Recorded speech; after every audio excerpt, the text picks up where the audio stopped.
It's illiterate! Welcome, everybody. My name is Evan. My name is Taylor. I read a book. I watched a TV series. This week, we're doing Star Wars. We're doing the illustrious franchise of Star Wars.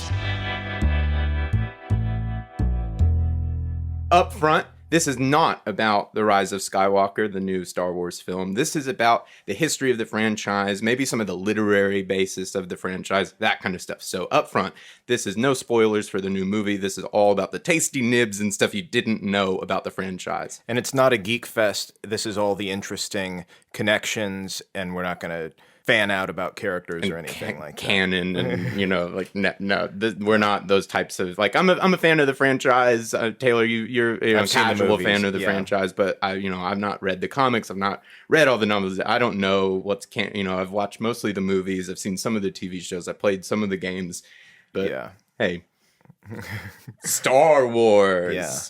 The history before the beginning. The year 1976. Many people do not know this, but there was a book that came out called Star Wars: The Adventures of Luke Skywalker. This is 6 months before the movie came out. So is this like a hired novelization? It says on the cover, George Lucas. And we will get to who actually did it. So a new property that nobody's ever heard of has a novelization hit shelves months before anybody even heard the name Luke Skywalker. It's never been uttered into the ether yet. And if you know and then saw the movie Star Wars, the descriptions of the characters are wildly different. Jabba the Hutt is more humanoid, walking on legs with a jowly face. C-3PO is bronze instead of gold. Vader has a blue lightsaber instead of a red one. Oh, okay. All kinds of stuff. The novel was released very quietly, but of course, after the movie came out, it actually reached number 4 on the paperback bestsellers list. I bet all those bookstores were just like, we got to put this crap on ourselves. And then the movie comes out, and it's just this it's unlike anything anyone has ever seen. You just have people grabbing them up. This trash that you couldn't get off of the shelf for 6 months, just been taking up your shelf store, and now people cannot get. Now you're ordering more. What kind of bizarro land books own? Yeah, it sold 2 million copies by August. Oh my gosh. Yeah. And of course, we know that the film was huge. It is, adjusting for inflation, the second highest grossing movie, right under Gone with the Wind. Golly. That adjusted for inflation list, that is the list, ladies and gentlemen. That is the real deal. Anything else, any other record-breaking stuff you see, it's all propaganda. They want to convince you that every week it's the newest, biggest thing, and if you're not going to the theater, you're missing out. No. The adjusted for inflation list, those are the real deal, baby. Yeah. So now that this is blowing up, the next thing that comes out literarily for Star Wars is a comics line by Roy Thomas in 1977, same year the movie comes out. Also, though, it came out before the film. Very slightly, but still is released before the film. So they have all this promotional material to support this movie before it ever hits the shelf, before they know they have a hit. I wonder if they are viewing the movie maybe as a disaster, and they're trying to salvage it as much as possible with auxiliary material to try and just get kids interested. They are definitely viewing it as a disaster. Connecting to one of our previous episodes, this comics line is created and introduced and produced by Marvel Comics. And if you remember from our Stan Lee episode, we were saying the 70s, the late 70s, was the dark era of Marvel Comics, one of their slumps, and this is what brought them out of that. Wow, into the Star 80s, Wars, the shining light. Mm-hmm. So it's kind of amazing that after all this time that they are housed under the same, this is skipping forward, but they're housed under the same umbrella again. Odd how that happens, but maybe Walt Disney's going to kill us all. They're going to run everything. But then, of course, the movie comes out in 1977. Like I said, the original novel and the comic books came out before the movie, and then the movie explodes. There is another book that comes out before the second movie, and this is the book that I read this week, and it's called Splinter of the Mind's Eye. Okay, Splinter of the Mind's Eye. Does that sound like any Star Wars title you've ever... I have heard about this book since I was a child. I don't think I've ever actually met anybody that has read it until right now today. Hello. Thank you, Taylor. Shake hands. What I have heard about this book sounds so bananas in comparison to the Star Wars that we all know and love. The trajectory of that story. This is the number one, other than maybe the Christmas special, disregarded piece of property in this franchise that they would like to forget about and erase off of the face of the planet. Yeah, so this came out in 1978, before the second movie had come out, quickly after the success of the first movie. It is titled Splinter of the Mind's Eye by Alan Dean Foster, based on the characters and situations created by George Lucas. This is his 4th book ever written, this guy. Somebody had seen his random sci-fi book, Ice Trigger, which was his 3rd book ever written, and was like, hey, we want to get him in to do this. This was essentially a huge gamble because they didn't know if the movie was going to do well, the first one. So they quickly shuffled him in to make the book as a test run for a terrible sequel second movie. Because if we don't remember, like coming into the 80s, sequels were not what they are now, which is like Transformers 2 makes $1 billion. Who thought that it would? It's like they're not the cash grab. They're so at the very same time, Halloween, one of the most profitable independent films of all time, comes out in 1978. It has a sequel come out in 1981 or 1980, almost right there against Empire Strikes Back. That is kind of the beginning of the sequel that really spurs through the 80s and into the 90s. The idea of the sequel was really not a solidified idea that it is now. It had never been done. If there was a sequel, that you would wait a decade or more. The film industry is starting to capitalize on their existing property for the very first time in a short amount of time. It usually would, if they ever did it, would take years. Yeah. So George Lucas commissioned this guy, Alan Dean Foster. He's like, hey, write this book. We'll base the script off of it. If our first movie doesn't well, we're not going to have the budget to do anything. So make this book as filmable as possible, and then we will make that the second movie. The whole book is set on a fog-shrouded planet because it would be cheaper backgrounds for filming. There is no more smoke. Yeah, can't. So you can hide it behind a film set. There is no Han Solo. There's also no Chewbacca because they didn't know if they'd have Harrison Ford for the contract for the second movie. So they're like, well, you can't put him in the book, Alan. There's also no Mark Hamill or Carrie Fisher's likeness. The cover of the book is them facing away and Darth Vader facing towards because they didn't know if they were going to be signed on either. Or not that they weren't going to be signed on, but that they couldn't use their likeness for the property. But it makes the cover look a lot more dramatic.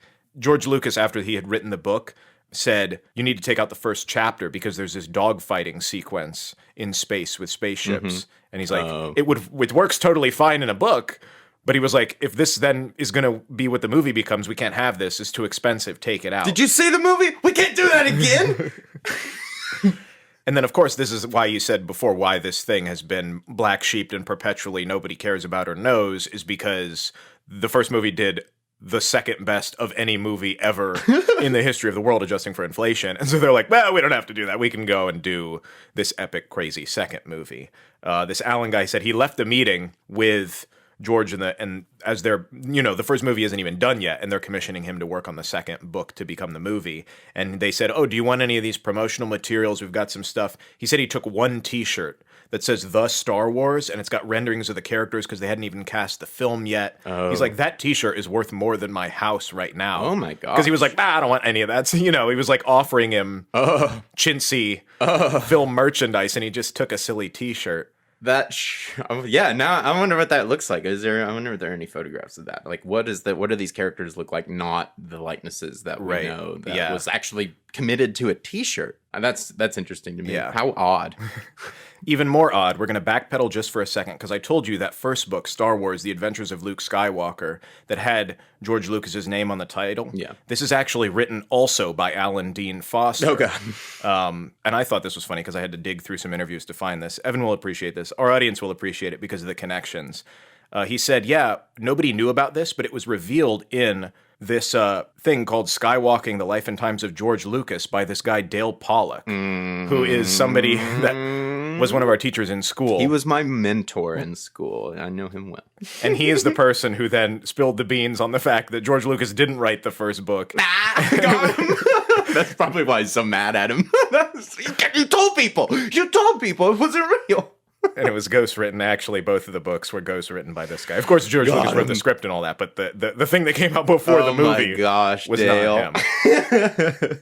So this Splinter of the Mind's Eye, I read the book, is not very good. It feels nowadays like fan fiction of people that sort of like Star Wars, because, of course, they didn't know what it was going to be, right, or what the characters were, or who was even going to act in it, or how, like, Luke, what a pure vision almost. Like, it's like they're not muddied by anything other than that they only have the first movie, and George Lucas just it's fine, just no, go small. They're just muddied by just financial. Seeing what they've seen. Yeah, it's like it's the most pure of it, because like right now in all the stuff that we're in, it's so many references and callbacks, needlessly trying to reuse what we've seen or trying to find new variations of it. It's like, wow, this is just a totally pure point of view on a different idea of what could happen in this world. That as we go on and continue to try to replicate a feeling or a moment or a memory in this series, it's odd that this feels like fan fiction when honestly it's like, well, I mean, it is the there fiction before most of it.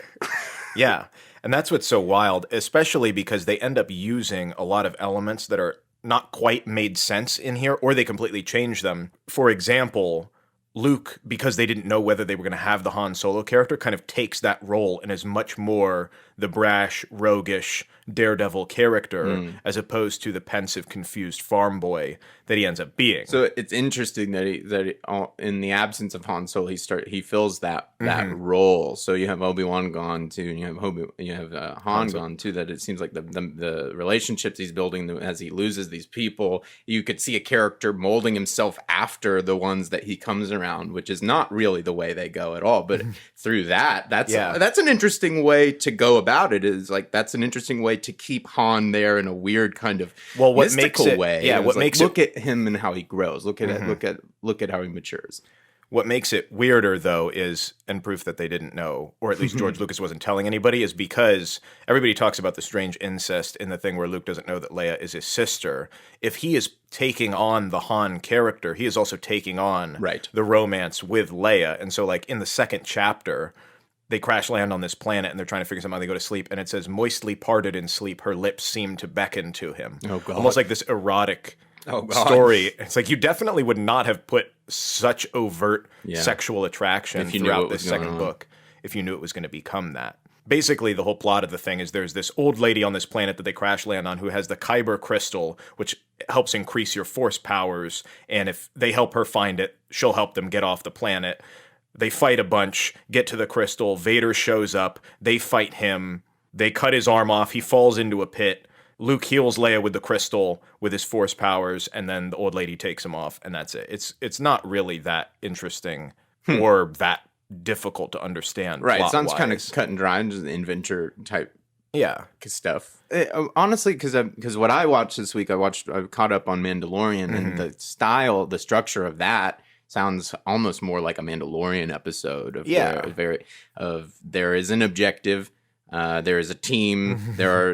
And by the end of it, it's all cut and dry, but very action adventure thing, like a very much out on your own in the wilderness, almost Western type feel is almost what that feels like, and that's where Mandalorian ends up resting a little bit. They definitely, obviously, because of the financial thing, made it a much smaller, almost like you said, like TV episode story.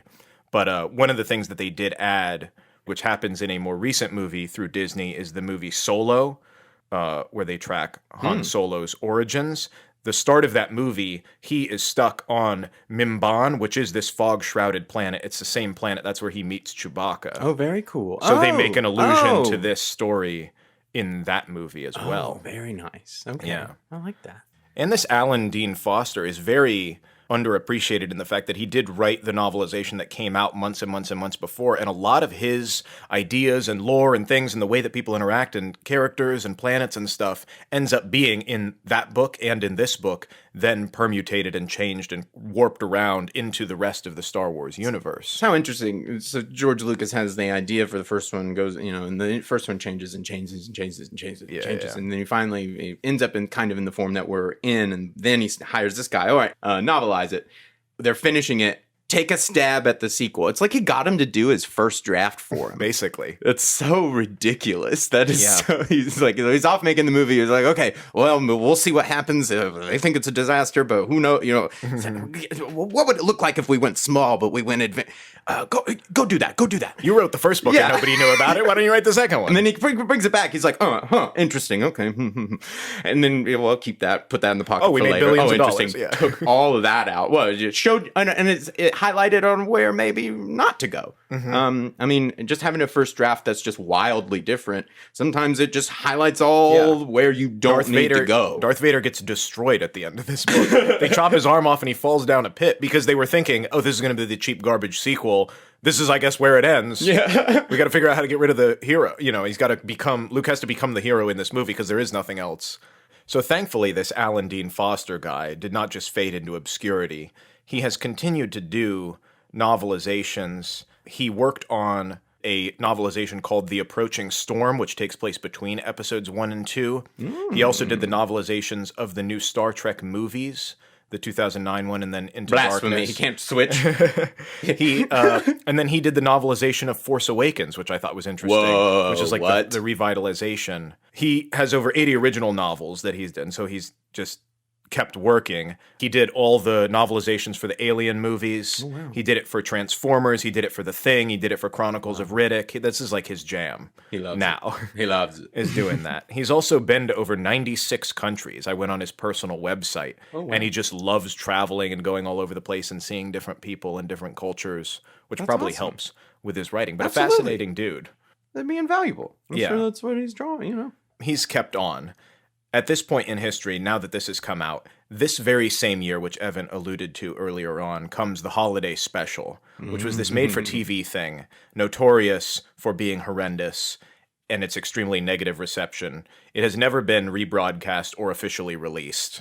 So it's all bootleg copies of if you saw it live and recorded it. You can find it. It's on YouTube. I'll post a link in the show notes. I did watch, I think most of it. It's like taking acid. Don't watch it. It's bizarre. It centers mostly around the Wookiees and Chewbacca and his family, but it feels like a terrible public access TV channel hodgepodge of live stand-up comedy and sketches and animation and just a whole slew of weirdness. So this is what happens when you throw 10 executives in a room in the wake of a massive success, all of which who had nothing to do with that success, who all want a piece of that success and are willing to overthrow any piece or portion of it that they can find power in. I mean, I feel horrible watching Mark Hamill and Carrie Fisher. Carrie Fisher. She has a great song at the end of it and everything. You know, she's like, there's musical she's parts doing the too. best out of any of them. Is like really trying. She's like the heart of it all, and she's like, like she's really trying. I just feel horrible for those guys knowing that they're attached to this. They don't really have a choice. You know, it's like they are the characters by this point, and they're just being dragged through the mud by people who are looking for any power anywhere they can find it. And it's pretty gross.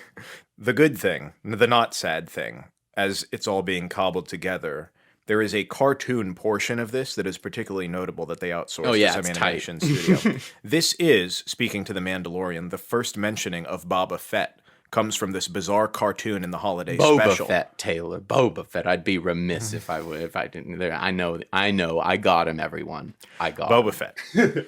This is the first mentioning of him in this bizarre cartoon from the holiday special. It's pretty cool. It's obvious. It's by far and away the best part of it. They came up with him. They make reference to this in the Mandalorian in the fact that this whole holiday special centers around Chewbacca celebrating Life Day.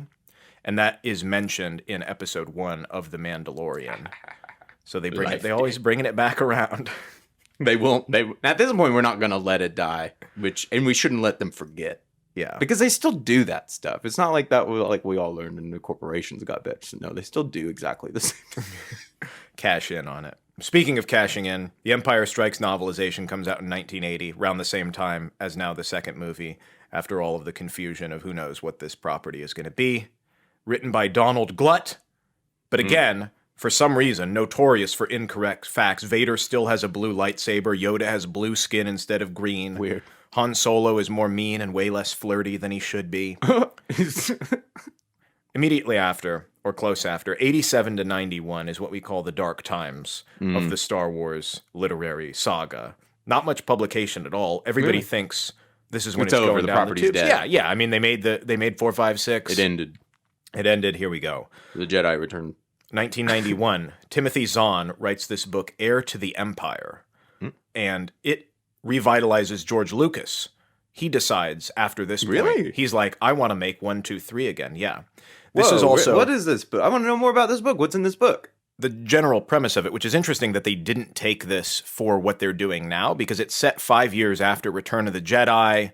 The Rebel Alliance is the New Republic, and they're trying to set up a government. Leia and Solo are married and expecting twins, and then those characters become the central figures. Luke Skywalker is the first in a new line of Jedi Knights, and then there's this new guy, Grand Admiral Thrawn, who is the last of the 12 Grand Admirals of the Empire, who resurges, and he becomes like the Darth Vader, Palpatine, like all that stuff. Gotcha. And then there was a whole trilogy. It hit #1 on the New York Times bestsellers when it came out. Yeah, it completely revitalized it. So out of nowhere, this guy just has a new concept, a new idea of where the story can go, and it just explodes. Yeah. I was interested because, like I said, it came out on the bestsellers. Like The Firm by John Grisham came out around the same time, and this is beating that out week to week. This guy also came up with the idea of Coruscant, the capital city that the Jedi Knights are in. And then, of course, Lucas used this in 1999 in the prequels as a central part of what the Republic was. Man, Lucas just getting people to do drafts for him, baby. Ooh, good idea. Thank you. I'll take that. So more books, more Which things is are so coming interesting around by the time, and this is kind of breaking, but by the time we do get to the prequels and everybody's that works on those films are too afraid to question him, when if anybody was actually around him through the whole process, they'd see that he's picking and choosing and mashing together, which I think is why the things are good, because he's just using his best taste, and he's got a lot of ideas coming in, and that dynamic goes away by the time we get to the prequels. And I think that's kind of why those and everything since kind of less to kind of a different flavor, tactile quality. Yeah. We've covered just now how two authors have really injected a lot into this franchise and things that we still use today, big parts of it that don't come from Lucas at all. Then people probably have never even heard these guys' names that haven't read these books. So it's just so interesting how he got into a position by the time he's making the prequels that everybody thinks everything he says is golden, and nobody's questioning him. And I think that really puts it at a disadvantage, and it's really sad. I think this franchise is at its best when there's so many hands on it. There's a lot of hands on it, and you have somebody with good taste just trying to take all the best things and put them together. As of 2004, there were over 1,100 Star Wars titles, including novels, comic books, nonfiction, and magazines. So many. In 2000, there was a specific person hired by Lucas Licensing. Leland Chee was hired as Continuity Database Administrator. So they name it after a thing in Star Wars called the Holocron, but it actually exists in the real world, and it's 55,000 different entries for characters, locations, species, vehicles. Although based on what you said, I think it's interesting because I found in an interview in August of 2005, now this is into the prequels, Lucas said... This is the end of the prequels. 3 is coming out. Lucas said this of the expanded universe. I don't read that stuff. I haven't read any of the novels. I don't know anything else about that world. That's a different world than my world, but I do try to keep it consistent. A liar. You hired the guys, and we know you use the ideas. We know you read those books. Or somebody told him about them. He said, the way I do it now is they have a Star Wars encyclopedia, which he's referring to as the Holocron of... Well, I'm sure by now, but I'm talking about in 1980. Right. Well, it's interesting he's reading what these guys are putting out, and he's going, ooh, good idea, or not quite off the mark. But I'm just saying, back while he's making those first 3 movies, I think he's taking in everything. Past that and into when he's made into the 90s, when he starts to make the prequels, I think what he says there in that interview is absolutely true. He doesn't read any of it. He's got enough going forth. But when he's really trying to figure out what this is, which they were actively doing through the first movie and into the second one about what this was not all predetermined. They did not have it all planned out. And by what we've covered here, we know that he was picking and choosing by some of this material. Yeah. And the people that he were picking and choosing were also getting it violently wrong. Yoda isn't blue. Right. It's all a mess. Lucas was just as easily inspired by other things outside of his own mind or then what he created and his cohorts around him. A big one, which then also became a movie that nobody cared about because it was so early on, was A Princess of Mars by Edgar Rice Burroughs, which came out in 1917. That's when the book came out. Disney turned it into the movie John Carter, which is about that guy from the Civil War that then, I don't know if he time travels or space travels, and there's those 4-armed aliens and all that stuff. Right. Did not do well because it didn't have a major star as a vehicle, but also that was like the original sci-fi thing. It's the guy that wrote Tarzan. Oh man. And so to then make it in modern times, people are like, "Oh, you're this is like a shade of Star Wars and Star Trek." It's like, no, this is what those are based off of. Yeah. The other things Lucas is credited as saying inspired him is this book, Armageddon 2419, by Philip Francis Nolan, which is what has Buck Rogers as the space traveler. Also, Flash Gordon, the comic book series from the 30s. Yeah. He's also said he was inspired by 2001: A Space Odyssey, which came out in 1968. Lucas allegedly initially pitched Star Wars as a combination of 2001 and James Bond. So he used it in his example to try and have people understand the craziness that he was expecting. And then, of course, his own thing, THX 1138, which is this art house dystopian future It's movie. pretty cool, I have to say. He had a short film first that he did in school, and then I think he made it into a full indie feature. They're pretty well done. The production design is pretty cool. I mean, they don't have any money, but they do well for what they have. It's and really nice. Allegedly he had gotten a lot of guff for that because it wasn't relatable to an audience, and it is really esoteric and weird. Yeah. And it's interesting that he was like, fine, you want something that everybody can relate to. He made American Graffiti, which is a very Kids relatable. Cruising, exploded, and now those are the movies. Harrison Ford. This is how he met Harrison Ford. These are the movies that he ends up making. Then he makes Star Wars, and it's like, oh, we're off to the races of what he is about. But imagine if he had stayed jaded and wanted to do experimental art house movies, we never would have had Star Wars and everything that combines with it. Which is where he says he is, where he ends up creatively now, is that he is making a bunch of stuff that he doesn't care to share, that he's just like experimenting and playing. And he's gone back to just doing all the stuff that he feels like, honestly, he should have been doing this entire time. Yeah. Which is really interesting. It's interesting that somebody that had that much foray of just trying to experiment with the avant-garde ends up making the biggest franchise on the face of the planet, and follows that for a good portion of his life. It went away through the back half of the 80s and into the 90s, but it came back right in the mid-90s. With Timothy Zahn. He's kind of been shackled to it this whole time. So, and that's kind of I watched a documentary that also has our good friend Dale in it, called The People versus George Lucas, which I highly recommend. You can probably find that really easily streaming. It's just about the idea of the fans and how they have aligned and turned and aligned against and with George Lucas throughout this entire thing. And you get a perspective on George Lucas that feels just like, oh man, he could have done so much other stuff. Jim Carrey has a great line, is that you can fail at what you don't want. He succeeded at what he didn't want, and there's no escape. And it's really interesting when somebody is trying to do their best and the people that they have endeared themselves to turn. And people wonder, why did he sell it to Disney? It's like, well, he's tired of it. Who else is going to buy it? Yeah. He's so old. He was never going to make another one after the backlash, which now is so interesting that people want to hold up. Or they like it. They like the prequels now. That seems to be the tide turning on it. But 10 years ago, people were trashing them, and the idea was, whoa, you're never getting a Star Wars ever again because of the way you treated this man after he gave you more what you asked for. It wasn't. It didn't taste like what you wanted. That was where the franchise lay around 2010, was you're never getting another ounce of it. We get into this, do we want more of this or do we not want more of this? Yeah. And what does that look like going forward? Who has the means to actually acquire it, which is nobody other than the entity that did acquire it. Well, so just for our listeners, what that looks like going forward, everything literarily otherwise was called the Expanded Universe until 2014 when Disney bought them.